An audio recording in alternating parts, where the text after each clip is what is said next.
We tried thinking, but it hurt too much. We couldn't figure it out.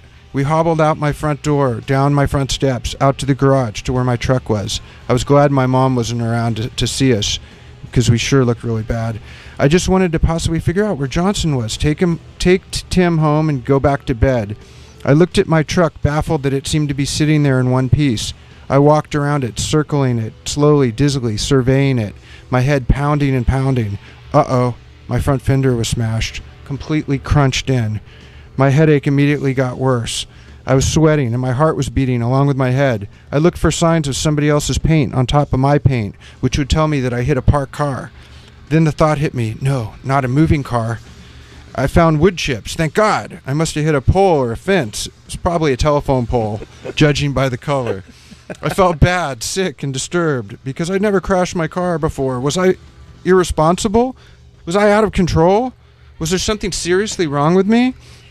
Then I got pissed and I started blaming others because that's always easier. Johnson, that asshole. What was that all about last night? I walked around to the back of my truck and lifted the shell window, and then the pieces of the big ugly puzzle all started to fall into place. The back of my truck was filled with all kinds of crap: patio furniture, potted plants, non-potted plants, mailboxes, anything people decorate their patios and backyards with. A ton of miscellaneous stuff. Johnson, in a crazed raid, had looted whatever he could pull off the side of houses, gardens, backyards, front yards, and he had thrown it all into the back of my truck.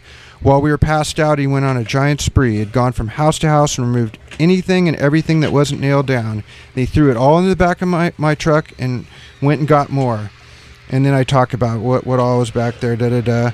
And then Robert's got a picture of Johnson coming up from the debris with me and this other guy just standing there like just dying with these horrible hangovers, just going, ugh. Yeah. Good job. Hey. Nice excerpt. A plus. I'll never forget, man. I think you were there. Weren't you playing with up at Kevin Delaney's place up in Santa Barbara way back in the day? Back about like 80, I don't know, 5, yeah, 6, something like that, 7, maybe. Yeah, we used to play a lot of parties up there in Santa Barbara. Oh, I yeah, think it was Santa Barbara, wasn't it? There's a big thing on Facebook about that. Yeah. Did Johnson get one of these? No. Yeah, a little garden gnome. Garden gnome. This should not be on top of. No. Stop that. That should not be on top of here. I got to tell you about one that could cause time some serious damage. when we played in Santa Barbara.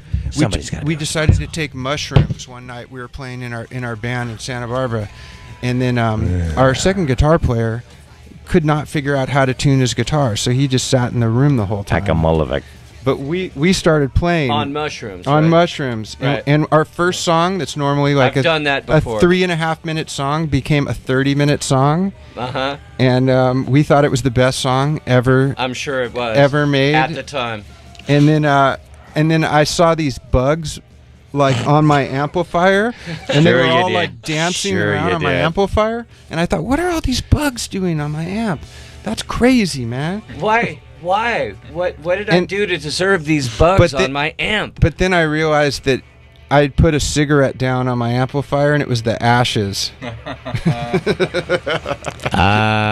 Mushrooms.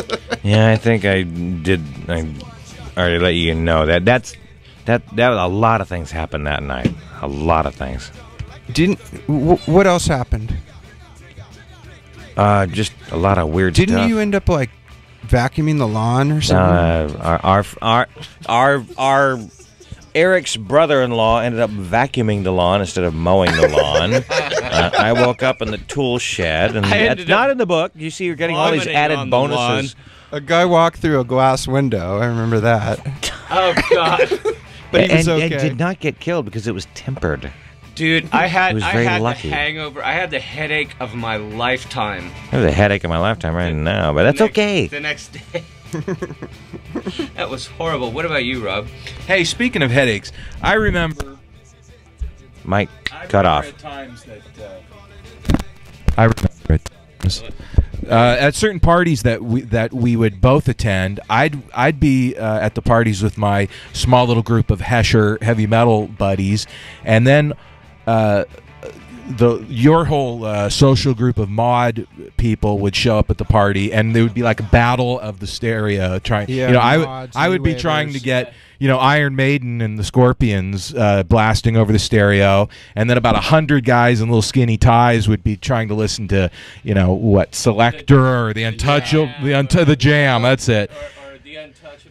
And so we sort of put up with each other, but we were definitely from different sides of the neighborhood, I guess you might say. We lived blocks away. Yeah, and only a few blocks away. But I was definitely holding the heavy metal banner in the early '80s for trying to keep rock of ages, man. keep rock alive. Yeah, no, and to your credit, excuse me, to your credit, and Steve Phillips, where are you? He's Anyway. out there. He must be Anyway, listening. feel free to call us 310-338-5958. That's 310-338-KXLU. Dude, those days were the greatest, weren't they? They were a lot of fun. Yeah, those were great days. Every day is the greatest.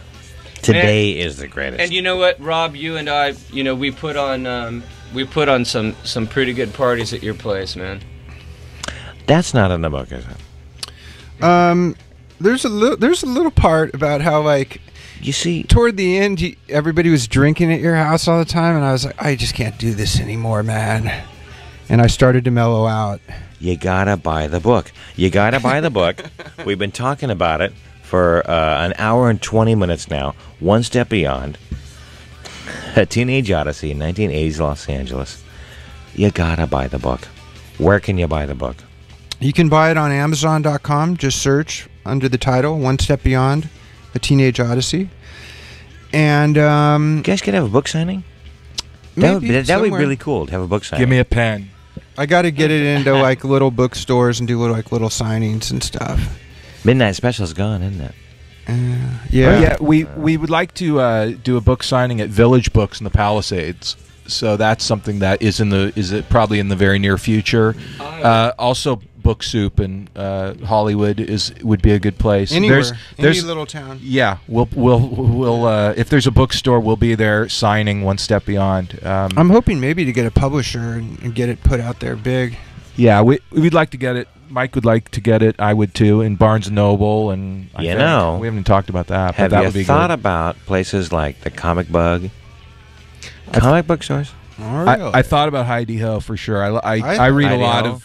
of that kind of graphic novel stuff, and I frequent that joint a lot. And I do want to go in there and try and get a couple copies. in there for sure. and My here- big here's hang's the the Comic thing. Bug in Manhattan Beach, but there's Okay. tons of places. Golden Apple Okay. in Hollywood. And then log on to Facebook and check out my Facebook page for One Step Beyond, A Teenage Odyssey in 1980s Los Angeles, and become a fan or whatever. Also, if you do end up when you end up buying and reading the book, You will buy it. yeah, You will buy. Oh, You will submit. if you do like it and you do enjoy it, you can write a review on Amazon too. That would be those are helpful. Those 5-star reviews are And if you are know always any helpful. movie people, it would make a cool movie. If you know any of this. I know a couple of movie people. Really? Yes, really. Who do you know?